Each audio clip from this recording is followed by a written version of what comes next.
abonné leen ci suñu chaîne YouTube ngir jot saa su ne ay xibaar yu wér te wóor aju ci réew mi ak ci bitim réew. Monsieur Abdoulaye Diop nekk le quotidien 24 heures donc Abdoulaye am nga benn laaj. jërëjëf sëñ Ousseynou monsieur le président ñu ngi lay sant di la gërëm di la nuyu ci jotaay bi di addu rek ci mbirum opposant bi ñuy wax Bougane Gueye Dany xamees na ne teg nañ ko loxo fële ca Tamba ci joote goo xam ne amoon na ko ak gendarme yi laata mars 2024 yow ak sa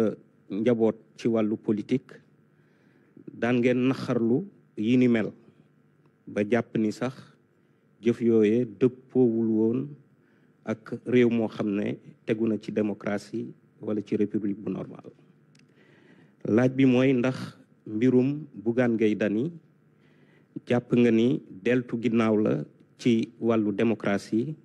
ci sa ndorteelu magistère ci boppu réew mi jërëjëf ci sama prestation de serment bi ma doon waat engagement bi ma jël ci sama discours mooy bu soobee yàlla su may joxe la ngi ci réew mi ñu gëm-gëmal ko ci bi may dem ak ci ba may egsi Sénégal bu ne dina mën a teg loxoom ci lu leer ne avancement am na ci démocratie Sénégal li xew Bakel mën naa leen wax gannaaw njëkk leen ko yëg ndax dañ may rendre compte automatiquement maa ngi yéen ci yem dafa am loo xamante ne nekkul ci sama loxo mooy sama kaaraange dafa am ñoo xamante ne seen responsabilité la am na loo xamante ne seen cër googu mënuma leen ko deflu ndax kon bu ci défaillance amee peuple sénégalais bi dina leen ci ngañ fii Dakar chaque jour ma génn fi bu demoon ba saa yu may génn ku ñu ne taxawal ba président jàll nga ne président yi day doxi soxlaam damay doxi sama soxla kon man mii askan wi yónni di ma xaar te yàkkamti ma dinaa tardé te sama responsabilité moo ëpp ci réew mi kon taxawal xaar président génn ci foo xamante ne am na déjà jafe-jafe déplacement ndax inondation la nga bëgg dem seeti jay sinistré yoo xamante ne maa ngi doon dem ci boor boobu kuñ ko wax wala dëgg yàlla war nga mën a xaarandi tuuti te maye loolu ba ñu dem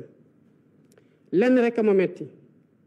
mooy dem naa gis naa conditions yi nga xamante ne ci la ñi nekk ci région Kédougou ak Tambacounda di liggéey muy force de l'ordre muy armée bi muy askan wi jafe-jafe yu mu nekk waaye muy tamit administration territoriale bu mu tax acteur politique yi may doon woo nañu fàttaliku ne que dañu am responsabilité boo xamante ne exemplarité la war a nekk ci respecter charte yoo xamante ne buñ ci tonkulee jéeye mën na am musiba mën na am ku ne xam na fa président dem dëkk ji dina am ay mbedd yu ñu baare waaw bu ñu baaree ay mbedd am ndox moo xamante ne kenn mënatul doxee nu mu la neexee président nekk fa ay convois yu gudd na ma ko yàlla baal ndax autorité régionale yëpp dañuy génn muy préfet muy sous-préfet topp sama gannaaw ak ñeneen ñi ngay ñëw bëgg a dugg ak convoi bu gudd bu ñu la nee xaaral ba président génn li nga war a nangu la maintenant yoon a ngi def liggéeyam man ku ma andil kaamil ci saa su ne naa la mën a waatal ne que man du ma gàllankoor yoon ndax loolu laa waat ci kanamu Sénégal yi saa ñu ma interpellé jox ma information que dara xew na ci wàllu yoon benn attitude laay am def leen seen liggéey donc ci loolu laa ci mën a yem en attendant présomption d'innocence la am yoon dina def liggéeyam yaakaar naa ne bu dee moom liñ koy jiiñ amul yoon dina ko bàyyi nu mu ko bàyyee woon bu mu ko woowee te bàyyi ko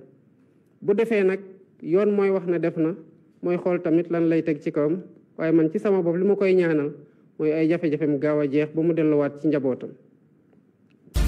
abonné leen ci suñu chaîne YouTube ngir jot saa su ne ay xibaar yu wér te wóor aju ci réew mi ak ci bitim réew.